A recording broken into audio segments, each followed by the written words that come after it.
We were talking about customer acquisition, mainly ideas around customer acquisition that came out in today's sessions and also just in our group. There's some really good things. Certainly the idea around the fact that most to get new blood into your customer lists, there's a lot of neat tools out there, and the broad look Reagan example was a good one. And there's three ways to accomplish that problem. Four ways. You know, the traditional method of going out and buying lists, which is expensive and sometimes not very effective. Two, you could hire a consultant to do this. And what it essentially is, the tools are a series of complex search strings, and Broadlooks come and put them together in a convenient place. But there are also consultants out there that go and do it and use tools like Broadlook, so you could hire them. Or three, you could, beef up your marketing department and have somebody concentrating on this, which is going to be a lot more expensive because of the overhead. But we talked a lot about sort of the execution around that, and it really came down to what you send. So if you're doing that kind of activity to send out marketing, you're probably going to have bad results because we talked a lot about how you can get blacklisted and things like that. But if you're sending value, if you're sending newsletter content, if you're in Mark Regan's example, if you're in the marketing, if you're in the business communication area, and you're not getting that newsletter, you're kind of out of the loop. So people aren't going to object to that if it's good quality. Webinars are another way that if you're prospecting out through tools like Broadlook, or even doing simple Google searches like just try it. Type in the word directory plus your customer's title, directory plus your customer's title, and see what you get. I was just doing an experiment for nurse directors, and you wouldn't believe what I found.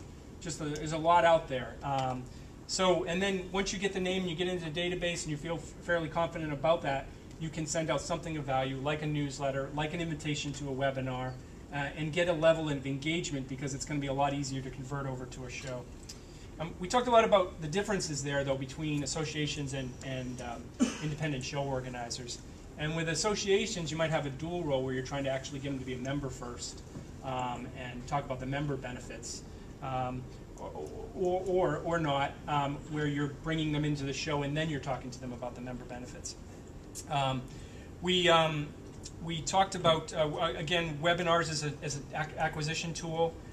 And if it's a good quality value that you're putting out in the webinar, not charging for the webinar, inviting people into the webinar as a way to kind of soften them up for the event. We've been doing it. We'll get 600-700 attendees to a webinar, and then the conversion rate on those 600 or 700 attendees, then we can either call them or follow up and say, how did you enjoy the webinar? And people think, well, if I got that for free, what would I get if I actually paid to attend? Or what would I get if I actually went to their live event? Affiliate programs came up today, and it was a really good one. We had talked about that.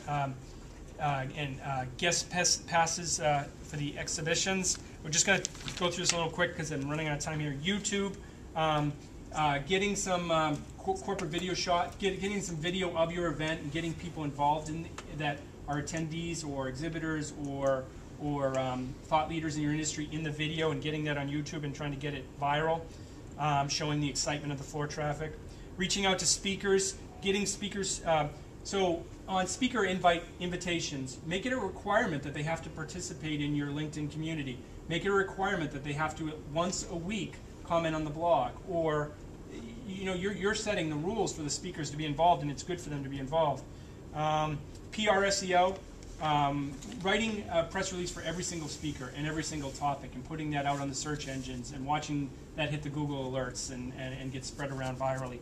Taking that press release and giving it back to your speaker because you're taking away the inertia and you're giving them something to send out to their communities. We talked about contests, using flip video phones like Patrick's doing right there and taking shots at your conference for sure, but also pre-conference, creating maybe a contest around people uploading video and having a contest on which is the best one. Twitter contests, there was an example about how a contest was used to give incentive for gift certificates in the area when they came to the show, spas, bringing a family or a presidential suite at the hotel. And then virtual events came up because virtual events can be used as a lead generator to a live event. I think it often is looked at as an alternative And in the 364 days a year, you know, it could be used as a marketing tool and a marketing acquisition tool. All right, we're going to need a really